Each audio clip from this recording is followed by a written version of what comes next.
जैसी करनी वैसी भरनी, जो बोएगा वही खाएगा, तेरा किया आगे आएगा.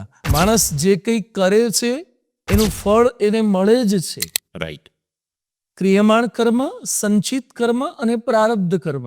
ઓકે. સ્વિચ પાડીને લાઈટ ચાલુ થઈ એ ક્રિયમાણ કર્મ છે. તરત જ ફળ મળે. પણ તમે એક્ઝામમાં લખીને આવ્યા તરત ફળ ન મળે. યસ. થોડા દિવસ વેઇટ કરવું પડશે. ખેતરમાં તમે અનાજ નાખ્યું, દાણા નાખ્યા, તરત ફળ નહીં મળે. રાઈટ. થોડા મહિના વેઇટ કરવું પડશે. એમાં પણ પાછું જો વધારે રેઇન થઈ ગયો, બરાબર છે. કે વધારે પાણી જ ન પડ્યું, યસ. તો કરેલા કર્મનું પણ ફળ ન મળે.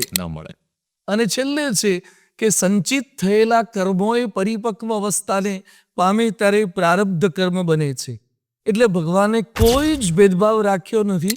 રાઈટ. ભગવાન માટે કોઈ મારો કે તારો કે સારો કે ખરાબ નથી. કદાચ મારી આજ સારી નથી કારણ કે મારી ગઈકાલ થોડી ખરાબ હતી, પણ આજ મારો પ્રયત્ન સારો છે તો આવતીકાલ તો વધારે સારી એ મારા હાથમાં છે જ પરમાત્માની કૃપાથી. યસ.